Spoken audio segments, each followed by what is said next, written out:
Friends, welcome to film talkies. இந்த golden time டீமோட 2வது கேஸ்ல ஒரு 7 வயசு பையன் என் அம்மா என்ன கத்தியால குத்திட்டாங்க, அவங்களுக்கு தெரியாம நான் வாஷிங் மிஷின்ல மறைஞ்சு உட்காந்துருக்கேன், என்னை வந்து காப்பாத்துங்க அப்படின்னு சொல்லி எமர்ஜென்சி ஹெல்ப் லைனுக்கு கால் பண்ணி அவன் ஹெல்ப் கேட்கறான். அவனை காப்பாத்துற முயற்சியில நம்ம கோல்டன் டைம் டீம் இருக்கும்போது அவனோட வீடு நினைச்சிட்டு அவங்க ஒரு தப்பான வீட்டை தேடி போய்கிட்டு இருக்காங்க. இவங்க இப்படி தப்பான வீட்டுல போய் தேடிக்கிட்டு இருக்கிற அதே சமயத்துல அந்த பையனோட அம்மா அவன் வாஷிங் மிஷினுக்குள்ளதான் ஒளிஞ்சிருக்கான் அப்படின்றத கண்டுபிடிச்சு அவனை போய் தூக்குறாங்க. இப்ப எங்கடா போய் அவனை தேடுறதுன்னு தெரியாம டிடெக்டிவ்ஸ் எல்லாம் முழிச்சுக்கிட்டு இருக்கிறதோட லாஸ்ட் எபிசோட முடிச்சிருப்பாங்க.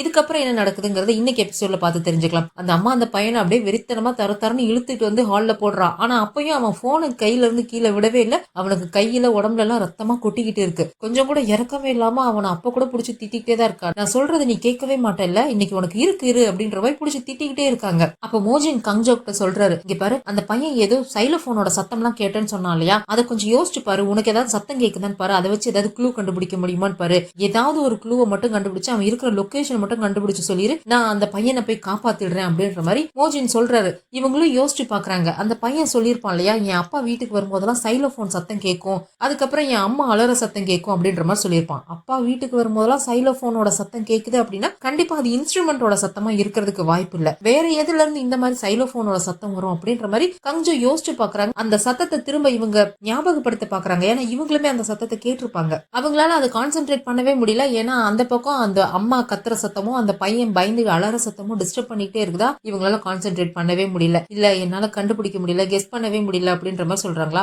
நேத்து ஏதோ பெருசா டைலாக் எல்லாம் விட்ட, இப்ப என்ன ஒண்ணுமே பண்ண முடியலன்னு சொல்ற. சரி விடு, இங்க பாரு, நம்ம கிட்ட இப்ப வேற வழியே இல்ல, நமக்கு கொஞ்சம் டைம் தேவை, நீ பேசாம அந்த அம்மா கிட்ட பேசு, அவகிட்ட பேசி கொஞ்ச நேரம் டைம் கடத்த பாரு, அவ ஏதாவது அந்த பையனை பண்ணிட போறா அப்படின்ற மாதிரி சொல்றாங்க. அவ நிஜமாலவே அந்த பையனை ஏதோ பண்றதுக்கு தான் ட்ரை பண்ணிட்டு இருக்கா. டிடெக்டிவ் மோஜின் சொன்ன மாதிரி இவங்களும் பேச ட்ரை பண்றாங்க. இங்க பாரு, கொஞ்ச நேரம் அமைதியா இரு, நீ எதுவும் பண்ணிடாத அப்படின்ற மாதிரி சொல்லவும் இந்த சத்தம் வந்து அந்த அம்மாவுக்கு கேக்குது. இவ்வளவு நேரமா கஞ்சோ எதுவும் பேசாம அமைதியா தான் இருந்திருப்பாங்க, இப்ப பேசாம யாரோ கால்ல கனெக்ட் ஆகிருக்காங்கன்றத ஒரு மாதிரி பதறி போய் யாருது அப்படின்ற மாதிரி கேட்டுட்டு இருக்கா. இங்க பாரு, நான் எமர்ஜென்சி ஹெல்ப் லைன்ல இருந்து தான் பேசுறேன், உன்னை தேடி போலீஸ் வந்துட்டாங்க, இன்னும் கொஞ்ச நேரத்துல வீட்டுக்கு வந்துருவாங்க, நீ ஏதாவது பண்ணினா கண்டிப்பா நீ மாட்டிக்குவ, பேசாம நீ சரண்டர் ஆயிடு, உனக்கு மன்னிப்போ இல்ல ஏதாவது கம்மியான தண்டனையோடவோ நீ எஸ்கேப் ஆயிடலாம், இல்லன்னா நீ பெரிய பிரச்சனையில மாட்டிக்குவ, உன்னால கண்டிப்பா தப்பிக்க முடியாது, ஆரம்ப எதுவும் பண்ணிடாத அப்படின்ற மாதிரி சொல்லி பாக்குறாங்க. இல்ல உங்களால நான் இருக்கிற இடத்த எல்லாம் கண்டுபிடிக்கவே முடியாது அப்படின்ற மாதிரி அந்த பொண்ணு தென்னாவட்டா தான் பேசிக்கிட்டு இருக்கு. ஆனாலும் உள்ளுக்குள்ள பயம் இருக்கிறது நல்லாவே தெரியுது. அதே சமயம் இங்க டிடெக்டிவ் மோஜினும் அவரோட ஃப்ரெண்டு தேசிக்கும் நின்று யோசிச்சுட்டு இருக்காங்க. அந்த சைலோபோன் சவுண்ட் என்னவா இருக்கும் யோசிச்சுட்டே தேடிட்டு இருக்கும்போது ஒரு பில்டிங்கோட ஜன்னல்ல இந்த விண்ட் சாய்ம் இருக்கு இல்லையா, காத்தடிச்சா மணி அடிக்கிற மாதிரி அடிக்கும் இல்லையா, அது மாட்டி இருக்குது. அதுல வர சத்தமும் கிட்டத்தட்ட சைலோபோனோட சத்தம் மாதிரியே தானே இருக்கும். அதை பார்த்ததும் டிடெக்டிவ் மோஜின் சொல்றாரு, அந்த பையன் கேட்டது ஒருவேளை சைலோபோனோட சத்தமா இல்லாம இந்த விண்ட் சாய்மோட சத்தமா ஏன் இருக்கக்கூடாது அப்படின்ற மாதிரி சொல்லிட்டு இவங்க குடுகுடுன்னு ஓடி போய் அந்த வாட்ச்மேன்ட்ட விசாரிக்கலாம்னு சொல்லிட்டு பாக்குறாங்க. அங்க வாட்ச்மேனை காணோம். அப்ப அந்த லேடிஸ் எல்லாம் அங்கதான் நின்னுட்டு இருக்காங்க. அவங்க கிட்ட போய் கேக்குறாங்க, இந்த 3வது பில்டிங்ல 406 நம்பர் வீட்டுல யார் இருக்காங்கன்னு தெரியுமா, அங்க ஏதும் 7 வயசு பையன் இருக்கானா அப்படின்ற மாதிரி கேக்குறாங்க. அவங்க யோசிச்சு பார்த்துட்டு, அட நம்ம ஜெயினோட அம்மா அங்கதான் இருக்காங்க அப்படின்னு சொல்லி அந்த சைக்கோ மதரை பத்தி தான் பேசிக்கிட்டு இருக்காங்க. ஆனா அவங்களுக்கு 7 வயசு பையன்லாம் கிடையாது, ஒரே ஒரு பொண்ணு மட்டும் தான் இருக்கா. அந்த பொண்ணு கூட உடம்பு சரியில்லாம ஹாஸ்பிட்டல் இப்பதான் அட்மிட் பண்ணி கூட்டிட்டு வந்தாங்க. அவங்கள எதுக்காக கேக்குறீங்க அப்படின்ற மாதிரி சொல்றாங்க. 7 வயசு பையன்லாம் எதுவும் இல்ல, வெறும் பொண்ணு மட்டும் தான் அப்படின்னா இவங்க தேடுற அந்த அம்மா இவ இல்ல அப்படின்ற மாதிரி இவங்க முடிவு பண்ணிடுறாங்க. ஆனாலும் நம்ம டிடெக்டிவ் மோஜினுக்கு ஒரு சந்தேகம் வருது. ஏன்னா ஆரம் சொல்லிருப்பான் இல்லையா, என் கூட ஜங்குன்னு ஒரு பையன் இருந்தான், அவன் என்கிட்ட சொன்னான், நான் இந்த வீட்டுக்கு வர்றதுக்கு முன்னாடி இங்க ஒரு பொண்ணு இருந்தாலாம், அவளுக்குமே உடம்பு சரியில்லாம ஹாஸ்பிட்டலுக்கு கூட்டிட்டு போனாங்க, அவ திரும்ப வரவே இல்லை அப்படின்ற மாதிரி சொல்லி இருந்திருப்பான் இல்லையா. அந்த விஷயம் ஞாபகம் வரவும் டிடெக்டிவ் மோஜினுக்கு அந்த 406 நம்பர் வீட்டு மேல சந்தேகம் வருது. அதே சமயம் இங்க கால் சென்டர்ல இவ்வளவு நேரமா ஆரம் பேசிக்கிட்டு இருந்தா அந்த போன் நம்பரோட ஓனர் யாரு அப்படின்னு தேடிட்டு இருந்தாங்களே, அதை கண்டுபிடிச்சு எடுத்துடுறாங்க. சாய் அப்படிங்கிற ஒரு 30 வயசு ஆள் தான் அந்த நம்பரை வாங்கியிருக்கான். அவன் இதுக்கு முன்னாடி ரெஸ்டாரண்ட் பிசினஸ் தான் பண்ணிட்டு இருந்திருக்கான். 5 வருஷத்துக்கு முன்னாடி அந்த பிசினஸ் லாஸ் ஆனதுனால ரெஸ்டாரண்ட் இழுத்து மூடி இருந்திருக்கான். அப்ப கண்டிப்பா இப்ப எங்கேயாவது செஃபா தான் வேலை பார்த்துட்டு இருக்கணும். அவன் 3 குழந்தைங்களை அடாப்ட் பண்ணி வளர்த்து இருந்திருக்கான். முதல் குழந்தை இறந்து போயிருக்கு, 2வது குழந்தை ஹாஸ்பிட்டல்ல இருக்கு, இப்ப கண்டிப்பா அவன் அந்த 3வது குழந்தையோட தான் இருக்கணும். அந்த குழந்தைக்கு 7 வயசு ஆகுது. அவனுக்கு சோஜின் அப்படின்னு ஒரு ஒய்ஃப் இருக்கா. அவங்களோட வீட்டு அட்ரஸ் இதுதான் அப்படின்னு சொல்லிட்டு அவங்க வீட்டு அட்ரஸ் எடுத்து கொடுக்குறாங்க. இப்ப அங்க ஆரம் இருக்கிற ஏரியாவில் டிடெக்டிவ்ஸ் தேடிட்டு இருக்காங்க இல்லையா, அந்த ஏரியாவில் 3ஆம் நம்பர் பில்டிங்ல 406 நம்பர் வீடு தான் அவங்களோட அட்ரஸ் அப்படின்ற மாதிரி கொடுக்குறாங்க. அதே மாதிரி அவங்களோட போட்டோவுமே எடுத்துடுறாங்க. இந்த டீடைல் எல்லாமே அங்க டிடெக்டிவ் மோஜினுக்கு அனுப்பி வைக்கிறாங்களா, அதை பார்த்துதான் அவர் கன்ஃபார்ம் பண்ணிடுறாரு. 406 நம்பர் வீட்டுல தான் ஆரம் இருக்கான்னு சொல்லிட்டு எல்லா போலீஸையும் கூப்பிட்டு அந்த பில்டிங்க்கு ஓடிட்டு இருக்காங்க. இவங்க அங்க போய் சேர்றதுக்குள்ள அந்த அம்மா அந்த பையனை எதுவும் செஞ்சிடக்கூடாது இல்லையா, அது வரைக்கும் கொஞ்சம் அந்த அம்மாவை டைவர்ட் பண்ணி வச்சுக்கிட்டே இருக்கணும்ன்றதுக்காக அவங்க கிட்ட பேச்சு கொடுக்குறாங்க. மிஸ் சோஜின், நான் சொல்றது கேளுங்க, நீங்க ஆரம்க்கு பண்ணது மிகப்பெரிய கொடுமை, கண்டிப்பா இதை நீங்க தெரியாம பண்றதுக்கு வாய்ப்பே கிடையாது, தெரிஞ்சுதான் செஞ்சிருக்கீங்க, உண்மையிலேயே நீங்க அவன் சாகணும்னு நினைச்சுதான் இதெல்லாம் பண்ணுனீங்களா அப்படின்ற மாதிரி கங்ஜோ கேக்குறாங்க. அதை கேட்டதும் அந்த சோஜன் வெறி பிடிச்ச மாதிரி கத்த ஆரம்பிச்சிடுறா. வாய மூடு, உனக்கு எதுவுமே தெரியாது, நான் எந்த தப்புமே பண்ணாதப்ப அந்த கிழமை என்னை இதை விட மோசமா குடும்பப்படுத்தினானே, அப்படி பார்த்தா நான் இவனை ஒண்ணுமே பண்ணல, நான் நல்லா பாத்துக்கிட்டேன், அவனுக்கு சாப்பாடு கொடுத்தேன், போட்டுக்க ட்ரெஸ் கொடுத்தேன், நல்லா தூங்க வச்சிருக்கேன் அப்படின்ற மாதிரி சொல்லிட்டு அவன் கழுத்தை போட்டு நெருக்கி ஆரம்பிச்சிடுறா. இவ பேசினதுல இருந்து இவளுக்கும் இதே மாதிரி ஏதோ கொடுமைகள்லாம் நடந்திருக்கு, சைல்டு அபியூஸ் நடந்திருக்கு அப்படிங்கிற விஷயத்த கங்ஜோ புரிஞ்சுக்கிறாங்க. உடனே ஓகேன்னு கூப்பிட்டு இந்த சோஜனை பத்தின ஃபேமிலி பேக்ரவுண்ட், அவளோட சைல்ட்ஹுட்டை பத்தி ஏதாவது இன்ஃபர்மேஷன் கிடைக்குதான்னு பாரு அப்படின்ற மாதிரி சொல்லிட்டு இவங்களுக்கு ஆறுதல் சொல்ற மாதிரி பேச்சு கொடுக்குறாங்க. ஒருவேளை இவங்களுக்கும் அதே மாதிரி சைல்டு அபியூஸ் நடந்திருந்து அதனால இவங்க மென்டலா பாதிக்கப்பட்டிருக்கலாம் அப்படின்ற மாதிரி பொறுமையா இவங்க கிட்ட பேசுறாங்களா. சோஜன் பேச பேச அந்த பொண்ணு ஒரு மாதிரி கதறி கதறி அழ ஆரம்பிச்சிடுறா. ஆரம் கழுத்துல இருந்து கையை எடுத்துடுறா. ஆனா எப்படி ஆரம் இவ்வளவு நேரமா அம்மா சாரிமா அம்மா சாரிமான்னு அழுதானோ அதே மாதிரி இந்த சோஜன் இப்ப அப்பா சாரிப்பான்னு அழ ஆரம்பிச்சிடுறா. அதுக்குள்ள ஓகியோன் இவளை பத்தின டீட்டெயில் கண்டுபிடிச்சு கொடுத்துடுறான். அவங்க பேரண்ட்ஸ் பத்தின டீட்டெயில் இன்னும் கிடைக்கல மேடம். இந்த பொண்ணை அடாப்ட் பண்ணி தான் அவங்க வீட்டுல வளர்த்திருந்திருக்காங்க. ஆனா அந்த அடாப்ட் பண்ண வீட்டுல இருந்து இவங்க 3 தடவை எஸ்கேப் ஆகி போயிருந்திருக்காங்க. 97ல ஒரு தடவை, 98ல ஒரு தடவை, 99ல ஒரு தடவை இவங்க எஸ்கேப் ஆயிருக்காங்க. ஆனா 3 தடவையுமே கண்டுபிடிச்சு திருப்பி அதே ஃபேமிலிக்கு தான் அனுப்பியிருக்காங்க. அதுவும் 99வது வருஷம் இவங்களை கண்டுபிடிச்சப்ப பயங்கரமா இன்ஜூரி ஆயிருந்திருக்காங்க. அப்படி இருந்து இவங்களை திரும்ப அதே ஃபேமிலிக்கு தான் அனுப்பி இருந்திருக்காங்க அப்படின்ற விஷயத்த ஓகியன் சொல்றான். சோ இவளுக்கும் சின்ன வயசுல இந்த மாதிரி அபியூஸ் நடந்திருக்கு அப்படின்ற விஷயம் புரிஞ்சுக்கிட்டு அதுக்கேத்த மாதிரி கங்ஜோ அவளை சமாதானப்படுத்துற மாதிரி பேசுறாங்க. ஆரம் என்கிட்ட சொல்லி இருந்திருக்கான், உங்க வீட்டோட மெயின் டோர் ஓபன்ல இருந்ததை அவன் நிறைய தடவை பார்த்திருக்கான். அப்படி இருந்தும் அந்த டோர்ல இருந்து எஸ்கேப் ஆகி அவன் போகவே இல்லை. அவன் நினைச்சிருந்தா போயிருந்திருக்கலாம், ஆனா அவன் போகவே இல்லை. அதுக்கான காரணம் என்னங்கிறது உங்களுக்கு தெரியும்னு நினைக்கிறேன் அப்படின்ற மாதிரி கங்ஜோ சொல்றா. அப்ப இந்த சோஜின் அழுதுகிட்டே ஒரு பிளாஷ்பேக் யோசிச்சு பாக்குறா. இவ சின்ன பொண்ணா இருக்கும் போது முகமெல்லாம் வீங்கி போய் காயத்தோட அழுதுகிட்டே வீட்டுல இருந்து வேகமா ஓடி வரா. கரெக்டா மெயின் டோர் கிட்ட வந்ததும் அவளுக்கு கால் எடுத்து வெளியில வைக்கிறதுக்கு தைரியமே இல்ல, பயந்துகிட்டே நின்னுட்டே இருக்கா. அப்ப யாரோ ஒரு ஆளு கையில குச்சியோட வந்துட்டே இருக்கான். இவன் தான் அந்த பொண்ணை தத்தெடுத்த அப்பாவா இருக்கும்னு நினைக்கிறேன். அவனை பார்த்ததும் ஓடி போய் அவங்க முன்னாடி மண்டி போட்டு நின்னுட்டு, அப்பா சாரிப்பா, இனிமே அந்த மாதிரி பண்ண மாட்டேன்ப்பா, சாரிப்பான்ட்டு கதறி கதறி அழறா. ஆனா அந்த கொஞ்சம் கூட இறக்கமே இல்லாம அந்த பிள்ளைய குச்சியை வச்சு அடின்னு அடிச்சிருந்திருக்கான். அதெல்லாம் யோசிச்சு பார்த்து இப்ப அவ அழுதுகிட்டு இருக்கா. அப்போ நீங்க எந்த வழியை அனுபவிச்சீங்களோ அதே வழியை தான் இப்போ நீங்க ஆரம்க்கு கொடுத்துட்டு இருக்கீங்கன்றதை நீங்க மறந்துடாதீங்க அப்படின்ற மாதிரி கங்ஜோ சொல்றாங்களா. அவ ஒரு மாதிரி அழுதுகிட்டே ஆரம்ப திரும்பி பாக்குறான். அவன் சாரிம்மா, நான் இனிமே இந்த மாதிரி பண்ண மாட்டேன், நீங்க என்ன அடிச்சா கூட நான் யார்கிட்டையும் கம்ப்ளைண்ட் பண்ண மாட்டேமா அப்படின்ற மாதிரி சொல்லவும் நான் செஞ்சது தப்புன்னு அவளுக்கு புரியுது போல இருக்கு. ப்ளீஸ் எனக்கு ஹெல்ப் பண்ணுங்க அப்படின்ற மாதிரி சொல்லிட்டு அவ அழ ஆரம்பிச்சிடுறா. அதே சமயம் அந்த இடத்துல சைலோபோனோட சத்தம் கேக்குது. அந்த சத்தம் கேட்டதுமே அழுதுகிட்டு இருந்தவ டக்குன்னு அழுகை நிறுத்திட்டு ஒரு மாதிரி பயப்பட ஆரம்பிச்சிடுறா. உடம்பெல்லாம் உதற ஆரம்பிச்சிருது. ஆரம்க்கு பின்னாடி போய் ஒளிஞ்சுக்கிறா அவ பயந்துகிட்டு. அப்ப டோரை ஓபன் பண்ணிட்டு யாரோ ஒரு ஆள் உள்ள வரான். இப்படி டோரை ஓபன் பண்ணும்போது அந்த டோர் கிட்டயே அந்த விண்ட் சைம் மாட்டிருப்பாங்க போல இருக்கு. அதனாலதான் கதவு திறந்து உள்ள வரும்போதெல்லாம் அந்த சத்தம் கேட்டிருக்குது. யாரோ ஒரு ஆள் வரான். ஒரு மாதிரி காலை இழுத்து தான் நடந்து வரான். அது யாரு என்னன்றது தெரியல. ஆனா யாரோ வராங்கன்றது அங்க கங்ஜோக்கு நல்லாவே தெரியுது. அதே சமயம் இந்த 406 நம்பர் வீட்டை கண்டுபிடிச்சு நம்ம டிடெக்டிவ்ஸும் வந்துடுறாங்க. வந்து டோரை ஓபன் பண்ணிட்டு உள்ள வந்து பாக்குறாங்க. அங்க இந்த சோஜன் மட்டும்தான் இருக்கா. ஆரம காணோம். கால்ல கனெக்ட் ஆயிருக்க கங்ஜோ கிட்ட சொல்றாங்க, ஆரம் இங்க இல்லன்னு. நீங்க வர்றதுக்கு முன்னாடி அந்த வீட்டுக்கு யாரோ வந்த மாதிரி இருந்துச்சு. கண்டிப்பா அவங்க தான் அந்த பையனை தூக்கிட்டு போயிருக்கணும். அவனுக்கு நிறைய ரத்தம் லாஸ் ஆகிருக்கிறதுக்கு வாய்ப்பு இருக்கு. சீக்கிரமா அவனை கண்டுபிடிங்க அப்படின்ற மாதிரி கங்ஜோ டிடெக்டிவ் கிட்ட சொல்றா. ஆரம் எங்கன்னு சொல்லி இந்த சோஜன் கிட்ட கேட்டா அவ வாயை திறந்து பேசவே மாட்டேங்கிறா. பித்து பிடிச்ச மாதிரியே உட்கார்ந்து இருக்கா. இவளோட புருஷன் பேர் சாய். அவன் செஃபா வேலை பார்த்துட்டு இருக்கான்னு இவங்க கண்டுபிடிச்சாங்க இல்லையா. அவன் தான் வந்து பையனை தூக்கிட்டு போயிருக்கணும்னு நினைச்சிட்டு அவன் எங்கன்னு இவங்க தேடுறாங்க. அவன் வேலை பார்க்குற ரெஸ்டாரண்ட்டை கண்டுபிடிச்சு அங்க போன் பண்ணி விசாரிச்சா அவன் கடந்த 1 மாசமா வேலைக்கு வரவே இல்லை அப்படின்ற மாதிரி சொல்றாங்க. அவன் கண்டிப்பா அவன் தான் குழந்தைய தூக்கிட்டு போயிருந்திருக்கணும் அப்படின்னு சொல்லி இந்த இடத்துல இருந்து வெளியில போற ரோடு எல்லாத்தையும் பிளாக் பண்ணி செக் போஸ்ட் எல்லாம் செக் பண்ண சொல்லி ஆர்டர் போட்டுட்டு டிடெக்டிவ்ஸ் எல்லாம் அங்க இருந்து அந்த சாயையும் அந்த பையனையும் கண்டுபிடிக்கிறதுக்காக அந்த ஏரியாவில இருந்து கிளம்புறாங்க. அப்ப கங்ஜோ டிடெக்டிவ் ஸ்டாப் பண்ணி, இல்ல எனக்கு என்னமோ தப்பா தோணுது, அந்த சோஜன் பேசினதை நீங்க கேட்டீங்க இல்லையா, அந்த கிழமை இதை விட மோசமா குடும்பப்படுத்தினான்னு சொன்னா அவ கிழவன்னு மென்ஷன் பண்ணது கொஞ்சம் வித்தியாசமா தோணல. சாயோட போட்டோவை நான் பார்த்தேன். அவன் வந்து ஒரு 30 வயசுக்குள்ளதான் இருக்கும். அவன் யங் மேனா தான் இருக்கான். அவனை பார்த்து எதுக்காக இந்த பொண்ணு கிழவன்னு சொல்லணும்? அது மட்டும் இல்லாம அவன் வீட்டுக்குள்ள வரும்போது அவனோட காலடி சத்தத்தை நான் கேட்டேன்.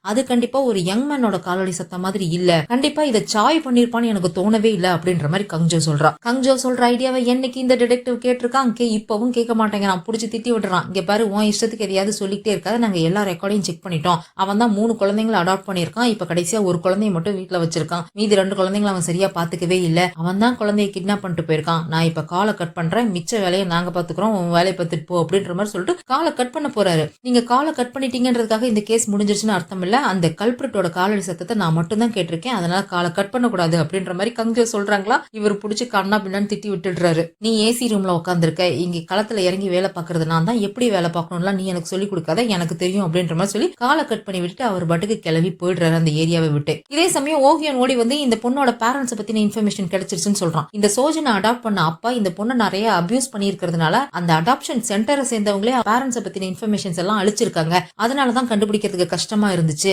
1993 பேக்சாங் அப்படிங்கிற ஒரு டாக்டர் தான் இந்த பொண்ணை தத்து எடுத்திருக்கான். ஆனா 2000வது வருஷம் இந்த பொண்ணுக்கு 16 வயசு ஆகும்போது இந்த அடாப்ஷன் கேன்சல் ஆயிருக்கு. ஏன்னா அந்த பொண்ணு ரொம்ப அபியூஸ் பண்ணிருக்கான் அப்படிங்கறதுனால அப்படின்ற விஷயத்த அவன் சொல்றான். அந்த சோஜனை அரெஸ்ட் பண்ணி கூட்டிட்டு போறாங்க. அங்க இருக்கிற லேடிஸ் எல்லாம் நின்று காசி பேசிட்டு இருக்காங்க. இவ்வளவு இன்னசென்ட் இன்ட்ரோவர்ட்னு நினைச்சோம், இவ்வளவு பெரிய வேலையை பார்த்தா அப்படின்ற மாதிரி எல்லாம் பேசிக்கிட்டு இருக்காங்க. அங்க இருக்க பேட்ரோல் போலீஸ்க்கு கங்ஜோ கால் பண்ணி சோஜன் கிட்ட போனை கொடுக்க சொல்லி அவங்க கிட்ட பேசுறாங்க. உண்மையிலேயே ஆரம்ப தூக்கிட்டு போனது உங்களோட ஹஸ்பண்ட் சாய் தானா? உங்க ஹஸ்பண்ட் சாயோட போட்டோ நான் பார்த்தேன், நல்லா டாலா இருந்தாரு, ரொம்ப யங்கா இருந்தாரு. ஆனா உங்க வீட்டுக்கு வந்த அந்த ஆளோட காலடித்தடம் ரொம்ப ஷார்ட்டான ஆளோட காலடித்தடமா இருந்துச்சு. அது மட்டும் இல்லாம அவங்க காலை ஒரு மாதிரி இழுத்து இழுத்து நடந்தாங்க. உண்மை சொல்லுங்க, அது யாரு அப்படின்ற மாதிரி கேட்டதும் அது எப்படி உங்களுக்கு தெரியும் அப்படின்னு சொல்லிட்டு இந்த பொண்ணு ஒரு மாதிரி பயப்பட ஆரம்பிக்கிறா. அதுவும் பர்டிகுலரா காருக்கு வெளியே யாரையோ பாத்துருக்கா போல இருக்கு. பாத்துட்டு ஒரு மாதிரி பயந்துக்கிட்டு இல்ல எனக்கு எதுவும் தெரியாது அப்படின்னு சொல்லிட்டு காருக்குள்ள வந்து மறைய பாக்குறா. இவ இப்படி பண்றத பார்த்ததுமே இதையெல்லாம் பண்ணுனது உங்க அப்பா தானே, உங்க அப்பா தான் இதெல்லாம் பண்ணாங்களா, இப்பவும் உங்க அப்பா உங்களுக்கு பக்கத்துல தான் இருக்காங்களான்னு கேட்டா இல்ல எனக்கு எதுவும் தெரியாதுன்னு சொல்லிட்டு அவ கத்திக்கிட்டே இருக்கிறா. இங்க டிடெக்டிவ் காமிக்கிறாங்க. அவர் என்னதான் கஞ்சவ திட்டி காலை கட் பண்ணி விட்டாலும் அவ சொன்ன விஷயத்தை திரும்ப திரும்ப யோசிச்சு பார்த்துக்கிட்டே வராரு. ஒருவேளை உண்மையா இருக்குமோ அப்படின்ற மாதிரி யோசிச்சுட்டு இருக்கும்போது தேசிக்கு கால் வருது. அவன் அந்த விஷயத்த டிடெக்டிவ்ட்ட சொல்றான். இந்த சோஜனோட அப்பா ஒரு டென்டிஸ்டா இருந்திருக்கான். அதுவும் பர்டிகுலரா குழந்தைங்களுக்கான டென்டிஸ்டா இருந்திருக்கான். அப்பா அவன் சம்பாதிச்ச பணத்தை எல்லாம் இன்வெஸ்ட்மெண்ட் பண்ணி இருந்திருக்கான். அந்த இன்வெஸ்ட்மெண்ட்ல லாஸ் ஆனதுனால கடனாளி ஆயிருந்திருக்கான். அதனால குழந்தைங்களை அடாப்ட் பண்ணி அவங்கள அபியூஸ் பண்ணி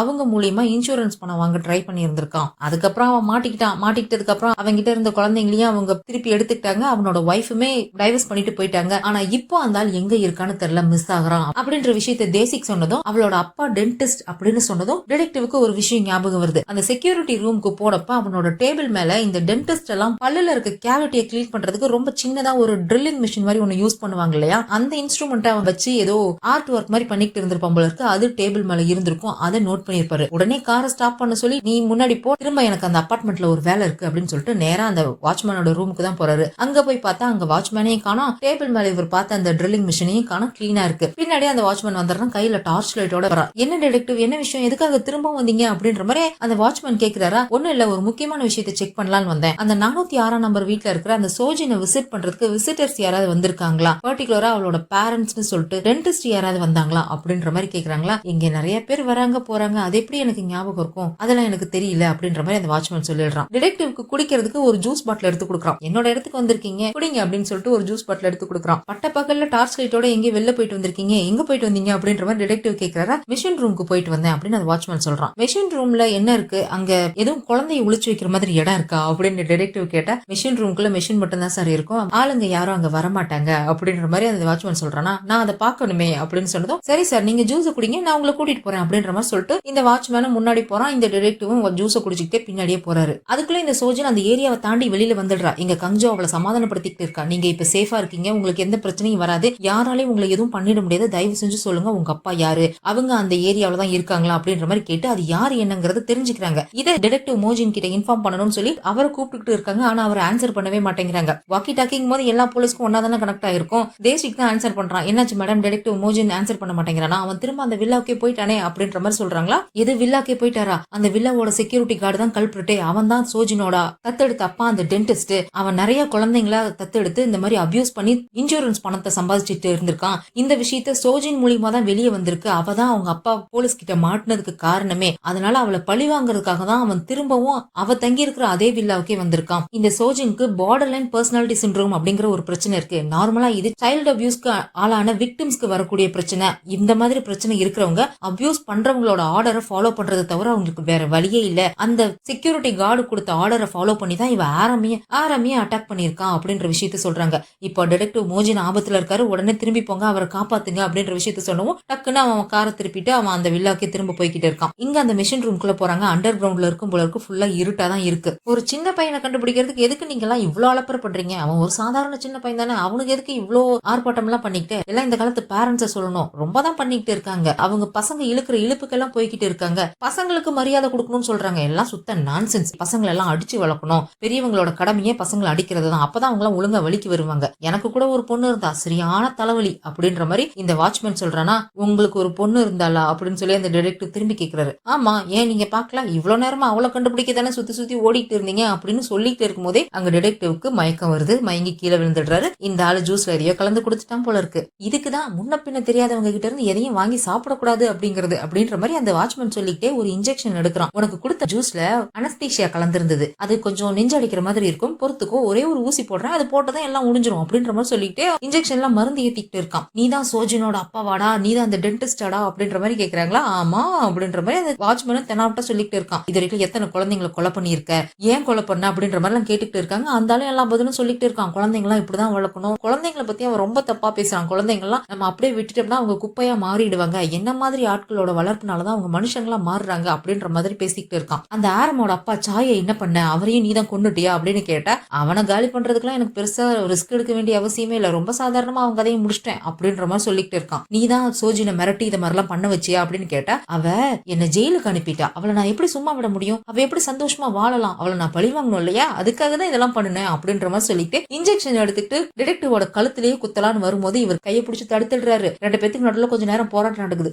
ஒரு நிமிஷம் இரியா, நீ பேசின எல்லாத்தையும் நான் ரெக்கார்ட் பண்ணிட்டேன் அப்படின்ற மாதிரி நார்மலா பேசுறாரு. ஆக்சுவலா இந்த ஆள் கொடுத்த ஜூஸை குடிக்கவே இல்ல. அந்த வாட்ச்மேன் ஜூஸை கொடுத்துட்டு குடிங்க குடிங்க அப்படின்ற மாதிரி சொல்லிட்டு அவன் பாட்டுக்கு முன்னாடி போயிருவான். இவர் ஜூஸை வாயில ஊத்திக்கிட்டே அங்க குப்பையில இருக்கிற அனஸ்தீசியா மருந்து இருந்த அந்த டப்பாவை பாத்துடுறாரு. உடனே அந்த ஜூஸ் பாட்டில தூக்கி குப்பையில போட்டுட்டு வாயில ஊத்துன ஜூஸையும் கீழே துப்பிட்டு தான் இங்க வந்திருப்பாரு. அவர் அந்த ஜூஸை குடிக்கவே இல்ல. அந்த ஆளுக்கு முட்டியில ப்ராப்ளம் இருக்கும் போல இருக்கு, அதனாலதான் காலை இழுத்து இழுத்து நடந்துகிட்டு இருக்கான். அவனோட முட்டிலேயே ஒரு இரும்பு ராட் எடுத்து டங்குன்னு அடிச்சு ஒழுங்கா சொல்லிடுற ஆரம்பிங்க அப்படின்னு கேட்டா, நான் சொல்ல மாட்டேன் அப்படின்ற மாதிரி சொல்றான். எனக்கு ஒரு கெட்ட பழக்கம் இருக்கு, இடத்த மாத்தி மாத்திலாம் நான் அடிக்கவே மாட்டேன், அடிச்ச இடத்துலயேதான் திரும்ப திரும்ப அடிச்சுக்கிட்டு இருப்பேன். நான் 3 என்றதுக்குள்ள ஆரம் எங்க இருக்கான்றத உண்மையை சொல்லிடு, இல்லன்னா நான் மறுபடியும் அதே இடத்துல அடிப்பேன் அப்படின்னு சொல்லிட்டு 1 2 3 எண்ணிட்டு அவனை அடிக்கலான்னு போகும்போது வாக்கி டாக்கில கங்ஜோ கூப்பிடுறாங்க. வாக்கி டாக்கி இப்ப கனெக்ட் ஆயிடுச்சு போல இருக்கு. எனக்கு அந்த இடத்துல ஆரமோட சத்தம் கேக்குது, ஆரம் அங்கதான் இருக்கான், அவனை முதல்ல கண்டுபிடிங்க, இந்த ஆளை நம்ம அப்புறமா பாத்துக்கலாம் அப்படின்ற மாதிரி சொல்றாங்களா. டிடெக்டிவ்க்கு வேற வழி இல்ல, இந்த தடவை கங்ஜோவை நம்பிதான் ஆகணும். இங்க பாரு, நான் உன்னை இந்த தடவை நம்புறேன், தயவு செஞ்சு ஆரம்ப கண்டுபிடிச்சிரு அப்படின்ற மாதிரி சொல்றாங்க. உங்க வாக்கி டாக்கியோட வால்யூமை மட்டும் அதிகமா வைங்க, நான் அவனை கண்டுபிடிக்கிறேன் அப்படின்ற மாதிரி சொல்லிட்டு இவங்க தேடிட்டு இருக்காங்க.